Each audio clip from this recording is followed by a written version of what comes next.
কিছু সবজি আছে যেগুলো অনেকেই খেতে পছন্দ করে না, কিন্তু সেই সবজিগুলো যদি সুন্দর করে রান্না করা হয় তাহলে কিন্তু খেতে দারুণ লাগে।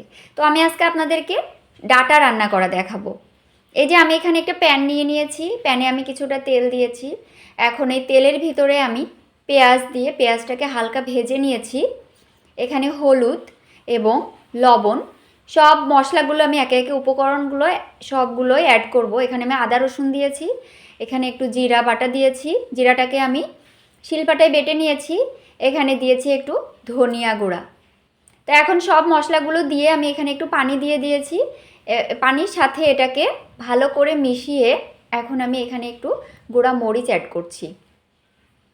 তো সব মশলাগুলো আমি দিয়ে সুন্দর করে কষিয়ে নিব। এই যে আমি দেখুন সবগুলোকেই কিন্তু সুন্দর করে নেড়ে দিচ্ছি, পানির সাথে মিশিয়ে এটাকে আমি ঢাকনা দিয়ে সুন্দর করে এই যে কষিয়ে নিয়েছি। তো দেখুন আমার মশলাটা কিন্তু কষানো অনেকটাই হয়ে গেছে। আমি এটাকে পুরোপুরি তেল তেল উঠাবো না কষিয়ে। এখন এর ভিতরেই আমি এই যে আমার ডাটাগুলোকে আমি এখানে অ্যাড করে দিচ্ছি। তো সব ডাটাগুলো আমি দিয়ে দিয়েছি, দিয়ে এটাকে আমি সুন্দর করে মশলার সাথে মাখিয়ে নিব চামচের সাহায্যে। এইভাবে অনবরত নাড়তে থাকবো যতক্ষণ না পর্যন্ত মশলাগুলো ভালোভাবে আমার সবজিতে মিশে যাবে। তো এখন আমি এখানে দেখুন আমি সবগুলোই কিন্তু সুন্দর করে মশলার সাথে মাখিয়ে নিয়েছি।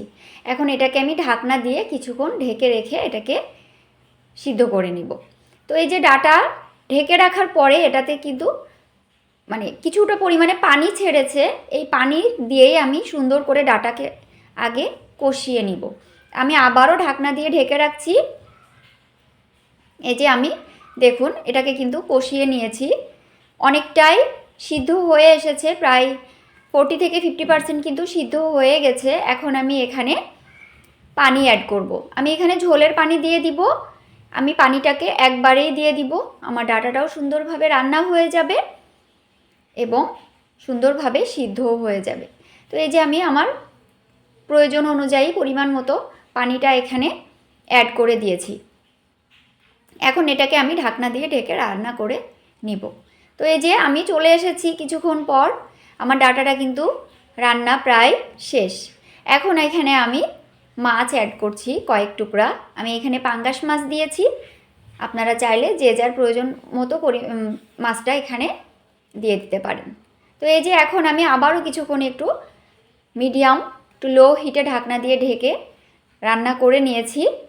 এখন আমি এখানে একটা ইনগ্রিডিয়েন্টস অ্যাড করেছি, সেটা হচ্ছে আমার ভাজনা। এই ভাজনাটা আমি বাসায় তৈরি করে রাখি। এখানে পেঁয়াজ, দারচিনি, এলাচ, তেজপাতা এরকম কিছুটা মশলা দিয়ে আমি পেঁয়াজ ভাজা দিয়ে সুন্দর করে আমি এই ভাজাটা তৈরি করে রেখে দিই। তো এই যে ফাইনালি আমার রান্না কমপ্লিট। ভাজনাটা দিলে সবজিটার টেস্টটা যে কোনো সবজিতে কি যে কোনো রান্নাতেই ভাজনাটা দিলে টেস্টটা কিন্তু অনেক সুন্দর আসে। ভাজনাটা খুব সহজেই তৈরি করা যায় সব মশলাগুলো দিয়ে এবং পেঁয়াজ দিয়ে।